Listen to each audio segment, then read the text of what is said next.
میرے نبی سے مسجد میں الگ نہیں، اکیلے نہیں، مسجد میں لوگوں کے سامنے ایک شخص پوچھتے ہیں یا رسول اللہ آپ کو سب سے زیادہ کس سے محبت ہے؟ آپ نے کہا عائشہ سے۔ ہمارے ماحول میں کوئی یہ کہہ سکتا ہے مجھے اپنی بیوی سے سب سے زیادہ پیار ہے؟ اس سے ویلے انہاں فتوہ لا بے ران مرید آ گیا نہیں بھائی، آئے ویکھو بھائی جان مرید آ گیا جی۔ جس سے سب سے زیادہ محبت کرنی تھی اسی کو سب سے زیادہ ذلیل کرتے ہیں۔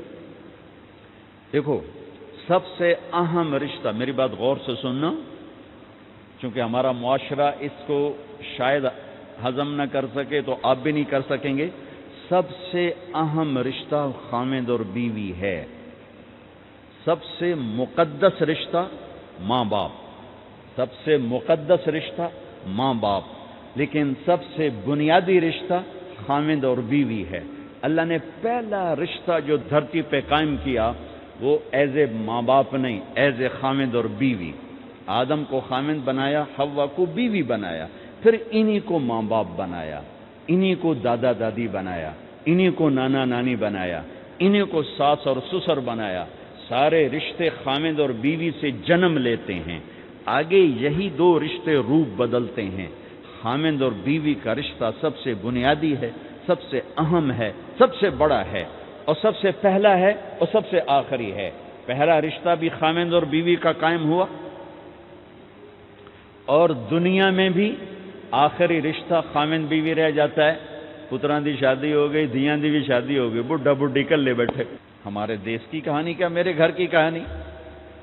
میں تبلیغ میں، میرا چھوٹا بھائی لاہور میں، بہنیں اپنے گھر، ماں پیو کلے بیٹھے ہوئے، ہمارے پاس آنے کے لیے تیار نہیں، اپنی جگہ چھوڑنے کے لیے تیار نہیں۔ پھر باپ فوت ہو گئے تو ہم نے منتیں کر لیں اپنی ماں کی کہ میں فیصل آباد میں رہتا ہوں، میرا بھائی لاہور میں ہوتا ہے، کہ ساڈے کو آ جاؤ نہ پتر، میں توڑے پیو دی جا نہیں چھڑنی۔ نہیں آئے ہمارے پاس، تنہا زندگی گزار دی۔ ہم تو آئے مہمانوں کی طرح آئے اور چلے گئے، تنہا زندگی گزار دی۔ تو پہلا رشتہ خامد اور بیوی، آدم اور حوا۔ پھر دنیا میں بھی اگر زندگی ہے، پہلے مر جاؤں تو الگ بات ہے، اگر زندگی ہے تو پھر آخری رشتہ خامد اور بیوی، اور جنت میں جا کے ہمیشہ کا رشتہ خامد اور بیوی۔ ہر آدمی اپنی بیوی کے ساتھ اور ہر عورت اپنے خامد کے ساتھ جنت میں جوڑا جوڑا ہوں گے۔ بچے اپنی جنت میں، ماں باپ اپنی جنت میں، ساس سسر اپنی جنت میں، بھائی بہن اپنی جنت میں۔ جنت میں بھی خامد اور بیوی کا اللہ نے ساتھ بنایا ہے۔ یہ رشتہ سب سے اہم رشتہ ہے۔ اس رشتے کو باقی رکھنے کے لیے اللہ تعالیٰ نے سینکڑوں آیات اتاری، اور اس میں دخل اندازی کے لیے کوئی راستہ نہیں چھوڑا، اولاد کو بھی نہیں چھوڑا کہ خامد اور بیوی کے رشتے کو۔ بعض بیویاں ایسی نادان ہوتی ہیں کہ اولاد کی محبت میں خامد کو ڈیگریڈ کرتی ہیں، بعض خامد ایسے نادان ہوتے ہیں اپنے ماں باپ کے احترام میں بیوی کو ذلیل کرتے ہیں، اپنے بہن بھائیوں کی سن سن کر اپنی بیوی کو مارتے پیٹتے ذلیل کرتے ہیں۔ یہ ہر گھر کی کہانی ہے۔ ان دونوں سے میرے اللہ نے روکا ہے۔ خامد اپنی بیوی کو سب سے زیادہ عزت دے، بیوی اپنے خامد کو سب سے زیادہ عزت دے۔ حقوق میں سب سے بڑا حق اب خامد اور بیوی کا ایک دوسرے کے ساتھ جوڑا گیا ہے کہ ان سے نسل چلنی ہے، ان سے نسل چلنی ہے۔ آپ حیران ہوں گے، بیوی کے ذمہ خامد کی روٹی پکانا شریعت نے نہیں لگایا، تو خامد کے ماں پیو کی روٹی کیسے ذمہ ہوگی؟ خامد کے بہن بھائیوں کی روٹی کیسے ذمہ ہوگی؟ کتنی بہنوں نے گھر اجاڑ دیے بھائیوں کے، کتنے ساس سسر نے اپنے بیٹے کے گھر اجاڑ دیے۔ یہ چاروں طرف پھیلی ہوئی کہانیاں بتا رہا ہوں، کوئی خواب نہیں سنا رہا ہوں، کوئی باہر کی زندگی نہیں بتا رہا ہوں کہ جوائنٹ فیملی سسٹم بہت اچھا ہے اگر شریعت کا پتہ ہو، اور بہت برا ہے اگر شریعت کا پتہ نہ ہو۔ چڑا چڑی بھی اکٹھے ہوتے ہیں تو گھونسلہ الگ بناتے ہیں کہ ساس سورا کے دائیں سرتے نہ آ پاوے۔ ہمارے دوست ہیں مار ظفر حراج، میں تو ان کی بات سن کے حیران ہو گیا، مطلب کوئی دین کا پتہ کوئی نہیں، شریعت کا پتہ کوئی نہیں، بہت شریف آدمی، ہمارے قریب پڑوسی ذمہ دار ہیں۔ تو ان کے بیٹے کا نکاح پڑھا ہے، میں کہ جیسے ابھی عزیز کا نکاح پڑھا ہے نا، ان کے بیٹے کا نکاح تھا، تو ابھی مہمان نہیں آئے تھے تو میں سے بیٹھے تھے، تو مجھ سے کہنے لگے مولانا صاحب میری بیگم میں نے آخیا کہ گل سن آپ ہن ہنڈ گئے ہیں، ان کر میرے پوتر دا گھر وکھرا بنا، او نوے اساں کہے دی دھی لائے تے آوی ہے تے مڑ اساں اودے تے سر تے بیٹھے ہوئی ہے، پہلے میرے پتر دا گھر وکھرا بنا، اودی ڈولی وکھری لایا تے مڑ میں شادی کرساں پتر دی۔ چلو وہ تو طاقت رکھتے تھے، انہوں نے الگ گھر بنایا۔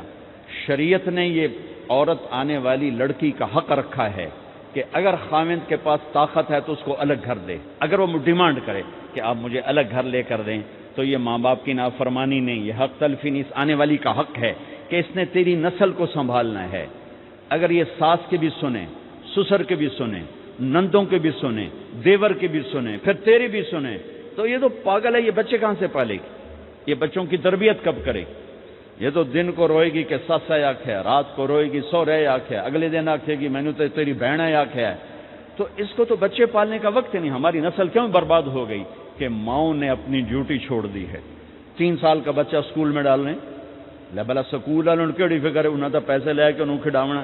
میرے نبی نے کہا 7 سال تک تو نماز بھی نہ کہو، گلے سے لگا کے رکھو۔ 7 سال تک نماز بھی نہ کہو، بس اس کو قریب کرو قریب کرو قریب کرو، 10 سال میں جا کے نماز کہو۔ 3 سال کے بچے کو ڈالتے ہیں اسکولوں میں، اس کے لاشعور میں ماں باپ سے نفرت پیدا ہو جاتی ہے۔ یہ میری اب بیتی ہے، اللہ نے مجھے تبلیغ میں لگا دیا تو شریعت پڑھنے کے بعد اللہ نے میرا سر جھکا دیا، ورنہ میں تو بالکل باغی ہوتا۔ تو میرے نبی فرما رہے ہیں 7 سال تک نماز بھی نہ کہو، بس سینے سے لگا کے رکھو تاکہ تمہاری صفات منتقل ہوں اور تمہاری محبت ان کے اندر منتقل ہو۔ تو جب بیوی پر پورے گھر کا بوجھ پڑ گیا تو وہ اپنے بچوں کو کب پالے گی اور بچوں کی کب وہ تربیت کرے گی؟ وہ تو صبح سے شام تک چولہے پر تھک چکی ہے، اور اوپر سے جو تانے ہیں وہ الگ ہیں، جلی کٹی، کبھی ساس کہہ رہی، کبھی سسر کہہ رہا، کبھی بہنیں، کبھی دیور، تو وہ تو بالکل بیچاری پاگل ہو جاتی۔ کہیں اس کا الٹ بھی ہوتا ہے، آنے والی ایسی آتی ہے کہ پورے گھر کو تباہ کر کے ماں باپ کو بھی دھکا دلا کے اپنے خامند کو لے کے نکل جاتی، ایسا بھی ہے لیکن یہ بہت کم ہے۔ ابتدائی رشتہ خامند اور بیوی ہے، خامند اور بیوی یہ ابتدائی رشتہ ہے۔ اللہ نے آدم کو بنایا اور حوا کو ساتھ بیوی بنایا، اولاد بعد میں دی۔ اور ایک اور بات، آدم کو بنا دیا مٹی کا پتلا اکٹھا کر کے، مٹی اکٹھی کر کے پتلا بنا دیا، 40 سال کے بعد روح ڈالی، چل بھائی جا جنت، اور اکیلے بھیج دیا، بیوی نہیں دی۔ حالانکہ اللہ چاہتا تو ساتھ ہی حضرت حوا کی مٹی کا ڈھیر بھی لگا دیتا، اس کا پتلا بھی تھپ دیتا، فرشتوں سے تھپوا دیتا، اور پھر 40 سال کے بعد دونوں کو اکٹھا جنت میں ڈالتا۔ بہت سارے پیغام، اس میں بہت سارے پیغام، تاخیر ساتھ نہیں بنایا، دیر سے بھیجا، انتظار قدر کو بڑھانے کے لیے کہ عورت کی قدر کرنا، کمزور ذات ہے، کمزور مخلوق ہے، قدر کرنا۔ دوسرا، پہلے دن پتلا نہیں بنایا کہ ننگا پڑا ہو، عورت کا پتلا ننگا ہو، مٹی کا ہو، پتھر کا ہو، تو اس میں کیا کشش؟ تو ان مرد کے لیے کشش کوئی نہیں، تو فرشتوں کو کیا کشش تھی؟ پہلے دن سے عورت کو پردے میں بنایا، بے پرد نہیں کیا، بے پرد نہیں کیا، اس کا پتلا نہیں بنایا، اسے ننگا نہیں چھوڑا، اس کو پہلے دن سے کورڈ۔ اور کیسے بنایا؟ فرشتوں کو کی آنکھوں پہ پردہ اور آدم کو سلا دیا۔ آدم علیہ السلام سوئے ہوئے ہیں، فرشتوں کی آنکھوں کے سامنے پردہ ڈال دیا گیا۔ جب آدم اٹھے ہیں، اور ایک اور بات، جنت میں رہ کر بھی آدم علیہ السلام کا دل نہیں لگتا تھا، اداس اداس رہتے تھے۔ اماں آئی تو بابے دا دل لگا، تو اداس رہتے تھے جنت میں۔ جب آنکھ کھلی تو اپنے لیفٹ سائیڈ پہ ایک خاتون، سر سے لے کر پاؤں تک لباس میں۔ آپ نے سنا ہے نا، یوسف علیہ السلام دنیا میں سب سے خوبصورت ہستی پیدا کیے گئے، یہ مردوں میں، عورتوں میں سب سے خوبصورت حضرت حوا کو پیدا کیا۔ کون ہے؟ کہتے ہیں اللہ کی آدم تیری بیگم، کون ہے تیری بیگم؟ نکاح پڑھایا، پھر کہا آدم مہر ادا کرو، تو انہوں نے پوچھا کیا مہر دوں؟ تو وہاں تو سونا چاندی ڈھیر لگے پڑے تھے، اللہ تعالیٰ کہتے 10 من سونا چاہ کے دے دے۔ میرے اللہ نے کہا تیری نسل میں میرا آخری حبیب آنے والا ہے، اس پہ ایک دفعہ درود پڑھ دے، یہ مہر ہے۔ سیدھے ہاتھ میں برکت ہے، پیدا کیا الٹی طرف سے. الٹی طرف سے کیوں پیدا کیا ہے؟ کہ الٹی طرف دل ہے اور دل کے نیچے جو پسلی ہے وہاں سے پیدا کیا. اس میں پیغام کیا دیا کہ عورت جس روپ میں ہو، پہلا روپ اس کا بیوی بنا، پھر وہ ماں بنی، پھر اس آگے بیٹی کا روپ ہے، پھر بہن کا روپ ہے، پھر خالہ ہے، پھوپھی ہے، دادی ہے، نانی ہے، ساس ہے. جس روپ میں بھی عورت ہے اس کو دل کے قریب جگہ دو. یہ دل کے نیچے سے پیدا کرنے میں یہ پیغام دیا گیا ہے. اسے ذلیل نہ کرو، اسے خوار نہ کرو، اسے بے عزت نہ کرو، اس پر شدت نہ کرو.